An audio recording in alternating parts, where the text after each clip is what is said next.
It's VidNotes time once again, students. This is Mr. Deegan with Unit 5, The Rise of Nationalism. We are on to Lesson 2. So please get out your Unit 5 packets and turn to page number 4. We're going to be taking notes starting on page 4 today. Today, we're going to be talking about one man and how he wants to take over Europe and possibly the world. He is a power-hungry leader of France, the rise and fall of Napoleon Bonaparte. And Napoleon was born in 1769, right before the French Revolution, and he died in 1821. Here you see different parts of his life. You see a young Napoleon, a military general at age 23. You see Napoleon as an emperor at age 35. And here you see a lonely Napoleon exiled to the island of St. Helena after he was kicked out of France. That is towards the end of his life. And our guiding question today, was Napoleon's leadership good for France? Did he have the people's interest at heart or not? Let's explore. Napoleon was unsuccessful in his attempt to unify Europe under French domination. He tried, he almost succeeded. Let's look at this 1810 map. And you see in dark purple all of the areas in Europe that are part of the French Empire. And in light purple, you see all of the areas that were controlled by Napoleon. And in pink here, you see what was controlled by Napoleon as well. And then you have Napoleon's enemies in Europe, the United Kingdom and Portugal. So here you see Napoleon controlled most of Europe during 1810, but it wasn't for long. Napoleon also did awaken feelings of nationalism in France. And what is nationalism? It is a strong feeling of pride in and devotion to one's country. You might feel nationalism when you follow a country's sports teams. We feel nationalism every 4th of July when we celebrate the birth of the United States. Napoleon was born in 1769, not in France, but on a tiny island in the Mediterranean that was owned by France. It's called Corsica. His father was a representative to the French government in Corsica, so he was a strong political leader.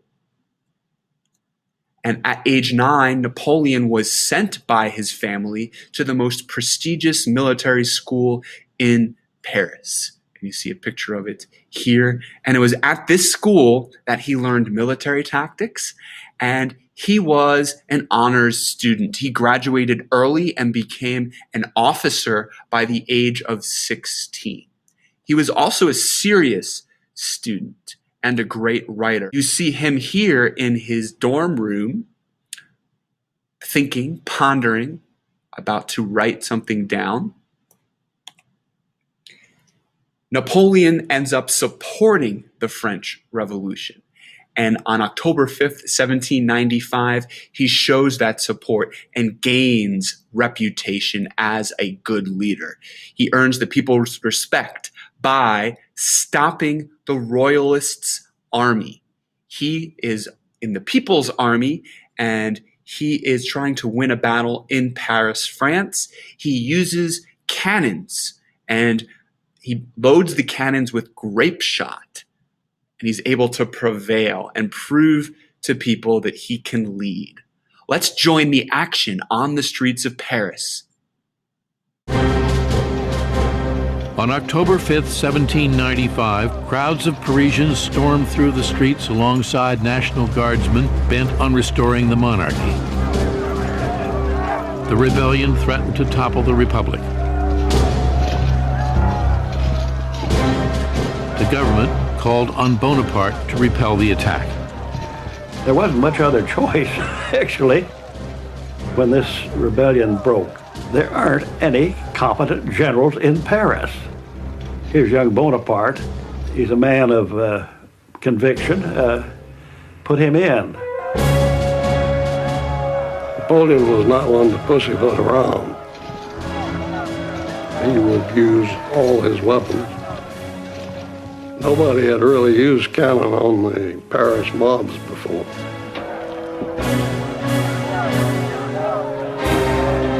He was going to shoot. He waited till he could see the whites of their eyes.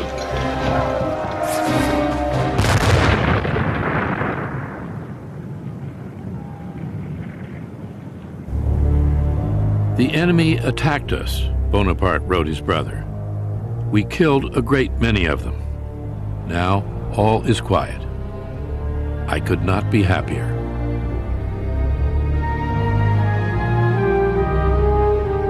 Three weeks later, he was made a full general, commander of the Army of the Interior. He was 26.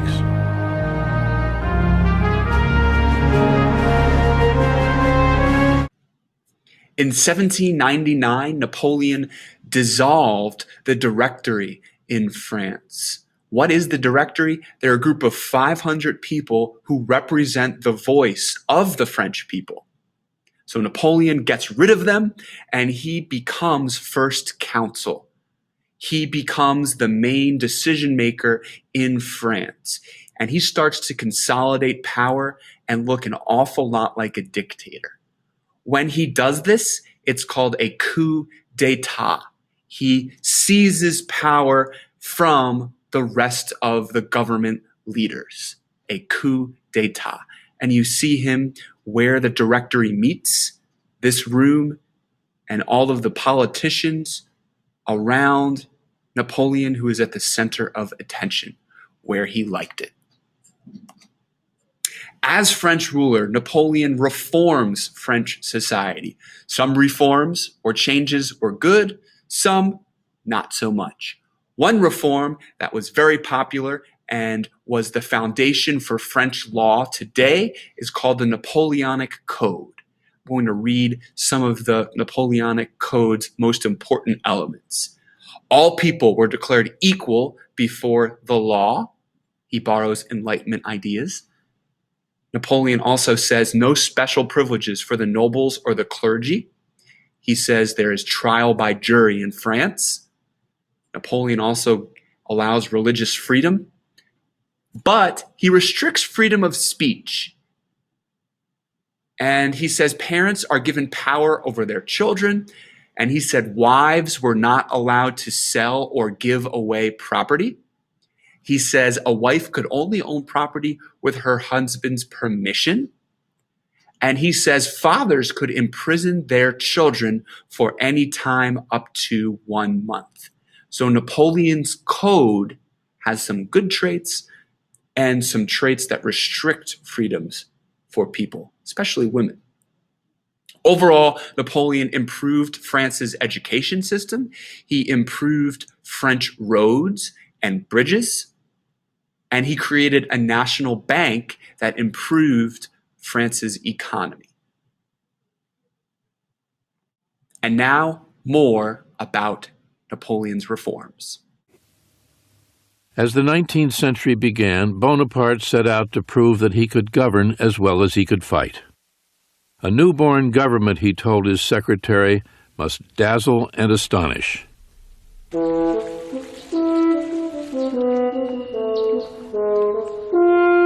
He built new parks, bridges and quays along the Seine, canals, reservoirs, and roads.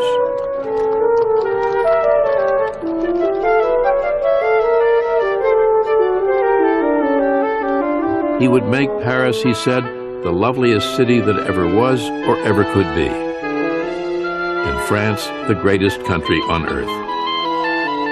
Launching a series of sweeping political, economic, and legal reforms, he laid the foundation for a new France. All of French society came under his gaze. He set in place a strong, centralized government with a tightly structured, far-reaching bureaucracy. organized a new system of state secondary schools, the lycée, established a central bank, the Bank of France. Slowly, the economy revived, and with it, prosperity. All of Europe was in awe. The great artists and thinkers of the day, Goethe, Hegel, Byron, Beethoven, saw in Bonaparte the embodiment of the ideals and hopes of the revolution. He oversaw the codification of a new system of laws, which abolished feudal privileges and established the equality of every man before the law. Bonaparte's civil code remains the basis of French law to this day. In 1801, Bonaparte signed an agreement with the Pope, the Concordat, making Catholicism the dominant but not exclusive religion of France. He had no personal use for religion, but he understood its political value. If I governed a nation of Jews, he said, I should restore the Temple of Solomon. Religion is excellent stuff for keeping common people quiet.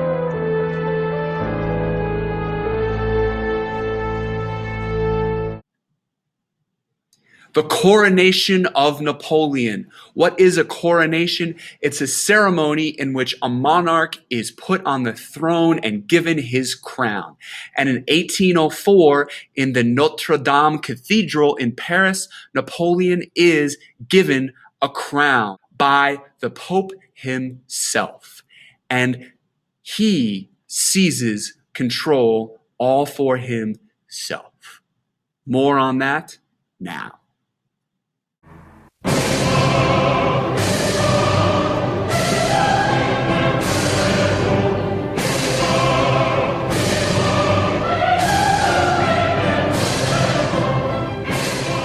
The congregation shivered in the cold.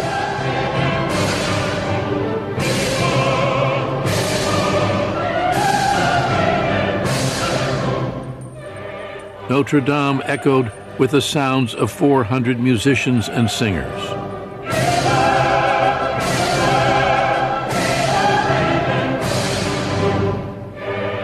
The young man, born on the island of Corsica, moved impatiently forward. Napoleon Bonaparte, 35 years old, was about to be crowned Emperor of France. I found the crown of France in the gutter, he said, and I picked it up. It was December 2nd, 1804. Within 3 years, Napoleon's conquest would extend his empire across almost all of Europe, and he would rule over 70 million people. Not since the ancient Caesars had one man held so much power. Napoleon changed the world. Here is a man who rises not on the basis of his blood, not on the basis of his background, but on the basis of his ability. No one else has appeared like him, has dominated the world like he has. Qu'est-ce que Napoléon? What is Napoleon? C'est une main. It's a hand in a shirt. It's a strange hat. Bizarre. Si vous mettez If you show the hat, if you show the hand in the shirt, in Japan, the United States, or France, everybody will say Napoleon. Napoleon. He was above all ambitious. He loved power. He said, I love power, like a musician loves his music.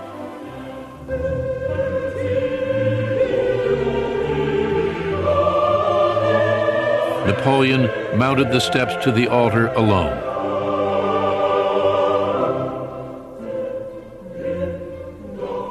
Seizing the crown in his own hands, he held it aloft.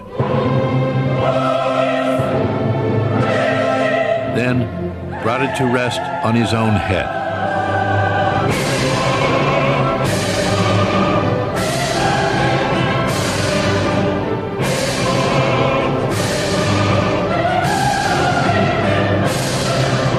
Napoleon is emperor, but he is still at heart a military general who wants to expand the French Empire as far as possible.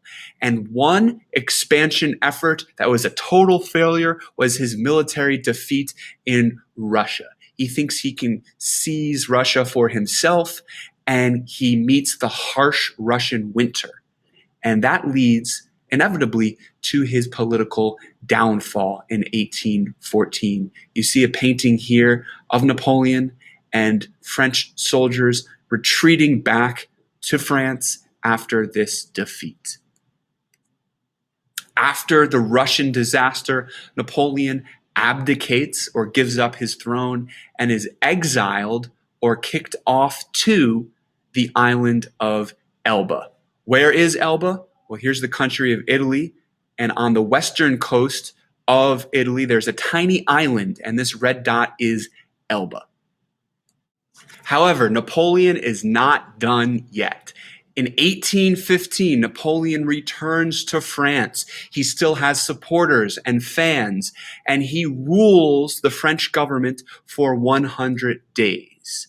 And he tries to take land again.